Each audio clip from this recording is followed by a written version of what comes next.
I am back. Doc, it is all about the boom. Would you like to hear a story from John Gotti, baby? They missed you so much. They had to spend 10 minutes with Doc on Friday, and I know it was quite the experience. You know, he says that, but we had the most listens from Friday's show. Oh, stop it. Within the last month. And he's over here speaking these lies, folks. Let me tell you about Doc the God for a second. He is so modest when it comes to his ability to capture the attention of the crowd, to keep people in their seats, having to clap their hands, stomp their feet like it's a Sunday morning in church. Doc, you are the podcasting beast for a reason, and you are one of the reasons why Debate Amongst Friends is so successful. And I can't do the show without you. Ladies and gentlemen, you've done happy Labor Day to you all. It is Monday. And I am the Professor John Gotti, the King of RNG, the Troll Master, Data Analyzing Ninja, the of my own fate. That's right. Terminator and the Cleaner. The best podcasting machine. And always by my side, that guy who's always tranquilo, Doc Elidelo. How are you doing today? I'm doing great. I don't know about the best show ever. I mean, it was okay, right? We talked about the Bucks a little bit, right? Being vaccinated. We want to hear about the Bucks. Like, everybody want to hear what I got to say about the Bucks. Like, but maybe people really tuned in because, hey, we had NCAA football coming up, and they wanted to know how excited they should be, what level of hype they should be. I mean, it's always hype when it comes to college football. Actually, I think it's always hype when it comes to college sports, period. Anything can happen week by week. I mean, it's a little bit different with college basketball because they can come back in the ranks. But with football, if you lose in a really, really bad way, or your contemporaries don't make your resume look any good either, there is no chance that's what you got. So you know what? Let's remix this then. I know we came in with a slew of a schedule, but this is too hot not to talk about. NCAA this past weekend, John. We saw number 1 Alabama roll down Tide over Miami. You had people out there questioning what Miami was doing in this game against Alabama. I think people just have learned to hate on Alabama just because they're Alabama. Yeah, that's pretty much what it is. Like, Alabama's a heck of a program. Bryce Young. And you know how much I hate about talking about Heisman. So, which I did mention last week on Friday. But he has built a darn good case. 4 touchdown passes, the most in school history for a quarterback starting their first game, surpassing Patriots' new starting quarterback, Mac Jones, who is the most recent one to do so. That's incredible. And of course, the Crimson Tide's defense, and Doc always talk about how well they've been coached for many of years. They're right back where they started again. I mean, it's just people hating. It's just like Doc said. There's nothing to say about it. Like, and we know that the U has great pedigree and history, but even though they have pedigree, it means a lick of difference against the juggernaut of Alabama. No, absolutely. And just to give you a perspective from the website that I was looking at last week, sportsnot.com, which again, I just looked up a list just so I can see who people thought were the favorites. And Bryce Young is actually number 3 with plus 900. Mm-hmm. But De'Aaron King, he's actually right in the middle of the pack at number 8 at plus 2,000 for winning the Heisman. But with this particular showing, it just looks like night and day. Yeah, it dropped. Right. But of course, we had a major game. I had several major games. Yeah, we had Georgia. I applaud the scheduling committee for putting these games in week 1. Normally, we would see it around mid-season, towards the end of the season kind of thing, where the wins really matter. But big props to them. I believe the game that you're going to talk about is the game of the weekend. Georgia versus Clemson, which gave us NC college football in September, like college playoffs in September. Obviously a 10-3 game. I'm assuming that's why the Tigers only dropped to 7 rather than some of their counterparts. Some of their counterparts dropped significantly. Well, and this is what I was talking about at the start of the show, where even though, and people, Georgia was number 5, they're number 2 according to ESPN. Sure. Even though this was a 3 versus 5 matchup, every other team in the ACC that was ranked in the top 10 lost.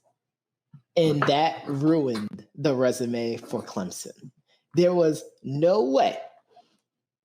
And people were talking about, Georgia can lose and they'll be fine. No, there was no way. There's no chance for Clemson to fix this. And that's the part that hurts Dabo Swinney and the crew. There's no way for them to fix this. This is a tough one. I can't lie. Like I said, week 1 to have to play another power school is very rare. But and SEC school too. Right, it's very, very rare. But Clemson had to step it up, and like I said, it was a good game, 10-3. Georgia got good game. 7 sacks. A great game if you're a Bulldog fan. 7 sacks. 7 sacks. 6. Mm-hmm. I love a defensive game. Of course, I do, and Georgia has some draft potential players on that front 7. Like they always do. They were flying.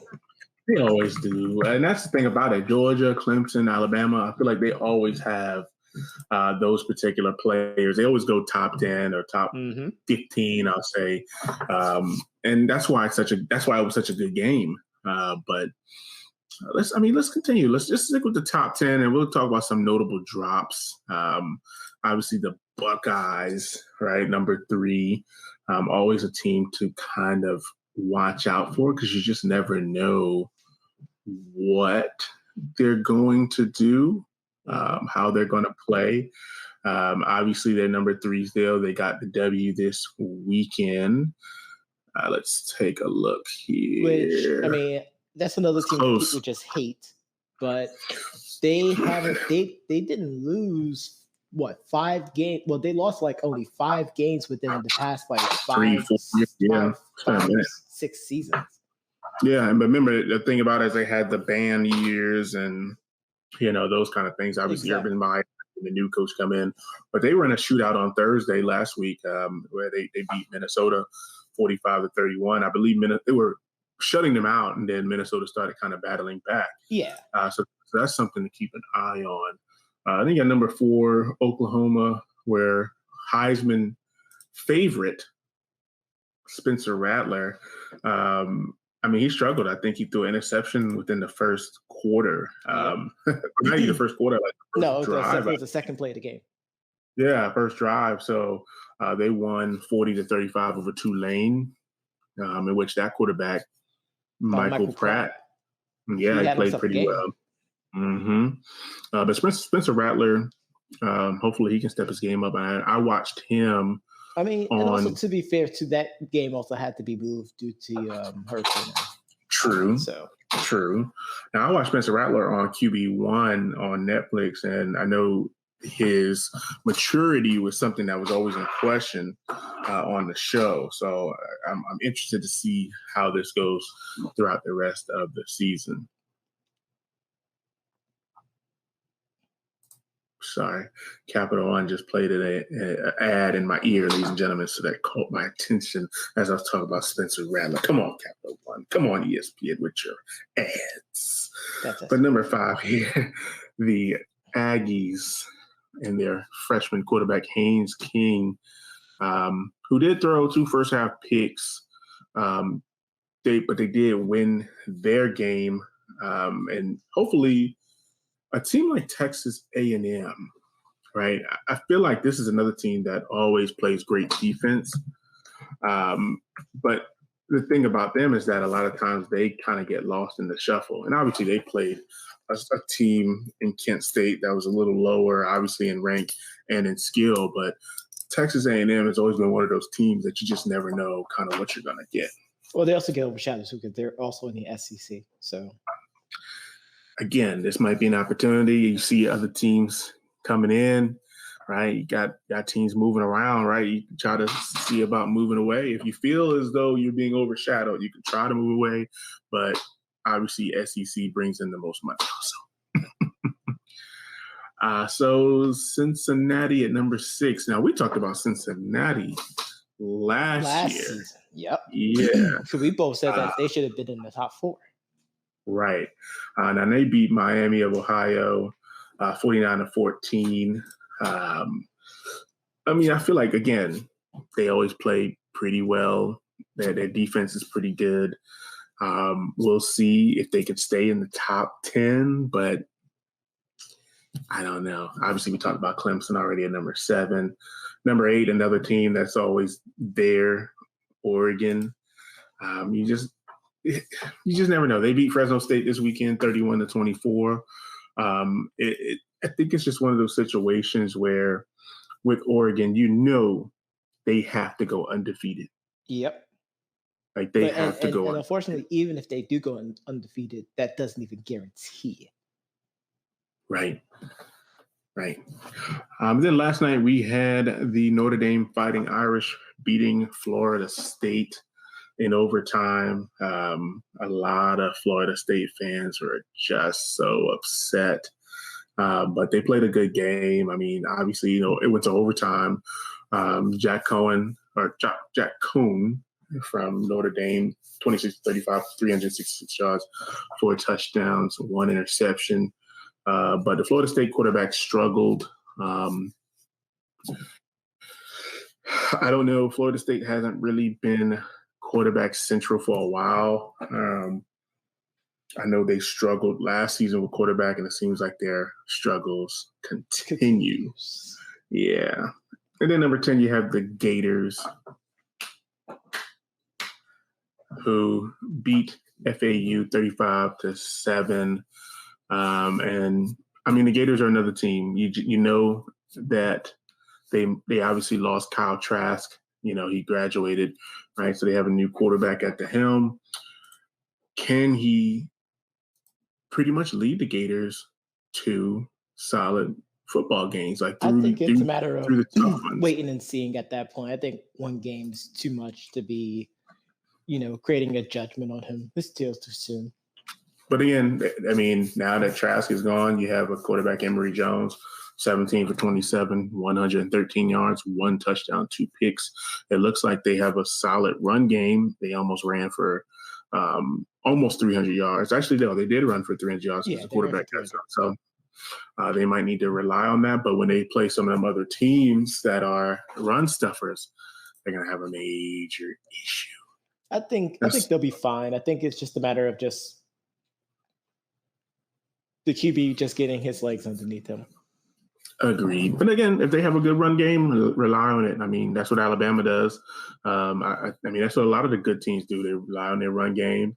Georgia, and kind of play it pro style. Mm-hmm.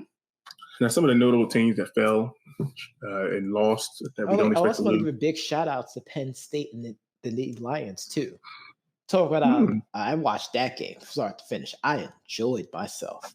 Oh, absolutely. Absolutely. I just want to put that out there, give them a shout out. Yeah. They beat Wisconsin, who is a powerhouse team. That's one of the teams I was just about to talk about. Yep. But I wanted to give them a big shout out, even though they're at number 13. Yeah, man. I mean, the only reason they're at number 13 is because they beat Wisconsin, who fell to 20. And then, of course, the LSU Tigers lost to UCLA, who also deserves a big shout out. They're at number 15. They beat LSU. They're 38-27, knocked the Tigers down to number 19. So it's going to be interesting to see where some of these teams end. Will they be able to battle back? Obviously, we'll have to come back to this show right here from Labor Day to see exactly if we were right about our predictions or if we were way off. But moving on here, we had some NFL news, Johnny. As it's been said here, this is a major loss. I don't know, but the Cowboys guard Zack Martin has tested positive for the COVID. Oh no! No. That's Cowboys Nation saying it, but Doc is saying, "Oh yes." Yes, I'm pretty happy about it. And the rest of Bucs Nation, as they are elated. Of course, we're saying this as far as a competition standpoint. No one wants any player to be unable to play, whether it's due to medical injuries or anything like that. But of course, in the words of Doc, I would never wish harm. But if it means my team to win, I'm sorry. I'm happy. It's like sorry, not sorry. But real passive aggressive of you. It's all good. But anyway, in other news, cornerback Josh Norman has agreed to a 1-year deal worth up to $2.5 million to join the San Francisco 49ers. Interesting that they went Norman and not bring back Richard Sherman. Obviously, Sherman had his for legal issues still, so that's probably why. Yeah. And he's getting up there in the years too. I mean, he brought a lot of leadership to that locker room. No, he did. He did. It's going to be interesting to see what's going to happen with that. But we'll have to wait and see. Obviously, news broke today that Deshaun Watson will not be starting for the Texans, but we already kind of knew that writing was on the wall. Ladies and gentlemen, this was not news. It's only news if he's actually going to play. And I told this stuff before we recorded. If the Texans allowed him to play week 1, what we really should be asking is, what will be his reception for playing week 1? Right. I'm sure we knew he wasn't playing week 1. We knew this. I'm actually pretty sure Texans fans would be stoked because they got Tyrod coming in. Not to play Tyrod out, I but feel like we go back to that discussion about how narrow-minded a lot of football fans can be when it comes to on both sides. Exactly. On both sides, without question. It's hard to separate. I would say it's hard to separate fantasy from morality. Exactly.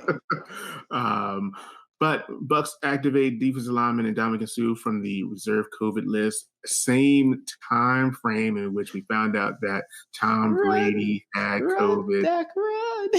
Yeah. We found out Tom Brady had COVID shortly after the parade, which would have been amazing. Now, let me tell you this, and then we're going to move on to the NBA, but let me tell you how amazing this would have been if this is a lie. If you say the same thing that you took for the podcast, you get the text. No. Okay. It would be amazing if Tom really had COVID during the Super Bowl and he just played through it anyway. Now, that would have been nuts. See, the problem with that is we had that already with the World Series. Right. I don't think the 4 major sports want that to happen again. They don't. But I could see Tom like, no, I'm fine. Because I believe the MLB is the only league that actually will pull a player from the game, mid-game, if their test results show that they have tested positive for COVID. Which is weird. So I'm assuming, Brady would be like, hey, use somebody else's nose today. My nose is no good. You know what I'm saying? You know what I'm saying? Use somebody else's That's nose. actually pretty funny. That is My actually nose is no funny. good. My nose is no good. Like a Cody Parkey field goal. Sorry, that's on me. That was a low blow. It was. Would have been Aguayo would have been better. Let's get to the NBA. Let's get to the association. All right, NBA, the association, the Nets trade DeAndre Jordan to the Pistons for Sekou Doumbouya and center Jahlil Okafor. The Pistons will send those two over in exchange for DeAndre Jordan, second-round picks in both 22 and 24, as well as 2025, and cash considerations. Pistons acquire DeAndre Jordan, will buy him out, and it is expected for him to join the Lakers. Now, here's my problem, Johnny. Number one, the Nets won this trade, not just because they bought the Pistons are buying out DeAndre Jordan. I mean, who cares about that part? But Doumbouya is actually very, very, very talented. He's very, very talented. I think he's going to kind of give them I would say depth they need if they play him, because a lot of times you get these good players and you don't play them. But I really believe that this 20-year-old, he's 6'8", he's got 6'11" wingspan. I think if you put him in a position to learn from the likes of Kevin Durant, he can really, really get better. And I'm really surprised that the Pistons included him in this deal. I think that's actually pretty dumb of them. I would have gave up anybody but him. Anyone but you, Doumbouya. Anyone but you. He went there. Yeah, but obviously it's clear, DeAndre Jordan, they don't need him. They just drafted a center in a draft, right? They don't need DeAndre Jordan. The Lakers don't need DeAndre Jordan either, but no. But also throwing big bodies out there. Yeah, but this also comes a day after hearing that Lamarcus Aldridge may be coming back into town also. So no, it's still May. He's come back to the Nets. But I don't know. I mean, they didn't really use Lamarcus Aldridge, so there's no point of even letting him go. I would have kept that, that experience on the bench, and use him because they really needed him. Like, they really could have used him. I know offensively he's not the best, but I mean, when you got Giannis driving the lane left and right, I mean, it would have been good. Do you really think DeAndre Jordan is going to stop Giannis? I do. I do, actually. I think with the amount of step backs and layups that the Nets gave up that game, I think DeAndre would have been the perfect person to jump in there and help. But I'm interested to see what they do with Lamarcus Aldridge, and I'm interested to see how Doumbouya does, because I believe that he's got great skill. Now, Jahlil Okafor, I feel bad for. Obviously, he was a part of the process. He's been in every situation that he possibly could be in. He's been a starter. He's been a rotational player. He's been a bench player. Obviously, he started out a big part of the process, and maybe the process ended with him in reality, because I think they already had two bigs by the time they drafted him. Mm-hmm. So maybe this is where the process went south. Yeah, they had Embiid and they had Noel. Right, and then they brought Jahlil in, which may have been the mistake. Maybe that's where the process went downhill. They should have went in a different direction, but I don't want to go process with it, right? We don't want to dive back into that crap. But I feel bad for Jahlil Okafor because he had so much potential. He really, I would say this. I think, and you know me, big Duke guy, right? Big Duke guy. I think Jahlil Okafor, even in that draft, I don't think he was a top I don't think he was top 5 pick, but this is hindsight now, right? Of We're looking course. at, you know what I'm saying? Foresight. I can't say that because of hindsight. Like, it's easy to say that, and we talked about I forgot who it was. I want to say it was probably Bleacher Report, where they did a redraft of like the past 10 years, and I'm like, I feel like that's not fair. That's hindsight. I mean, so they do it pretty much a month after the draft happens. They do a redraft, but so I could say this in that particular draft, top 5 really quickly: Karl Anthony Towns, D'Angelo Russell, Jahlil Okafor, Kristaps Porzingis, and then Mario Hezonja. So, looking back at the draft, I'm looking through really quickly just to see, in the first round, who I would have replaced them with. The only person I could think of would be Miles Turner. Actually, no, I take that back. Devin Booker. Mm-hmm. Devin Booker went number 13. Obviously, you had Karl Anthony Towns, who obviously led the Wildcats of Kentucky at that particular time. Then you had Willie Cauley-Stein, who had great potential. And honestly, I had huge hopes for Trey Lyles. I thought Trey Lyles would have been the Draymond Green-esque player, but I don't think he's been used properly. I don't think so at all. And then you have Devin Booker. So just thinking about that is what brings Jahlil Okafor's stock down. But there were a lot of other people. Frank the Tank was in that draft. Justin Winslow. There's a few people. One of our favorite players, Sam Decker. Just kidding. Obviously, Bobby Portis was in that draft. There's a few people, but it's all good. We'll have to just keep an eye on that. But Johnny, I know you heard this podcast on your favorite podcast platform. But if you didn't, you can always go to our website at www.debateamongstfriends.com to listen to this episode as well as all of our previous. Be sure to tune in tomorrow as we go over more news, more analysis, and the reads. Keep it tranquil.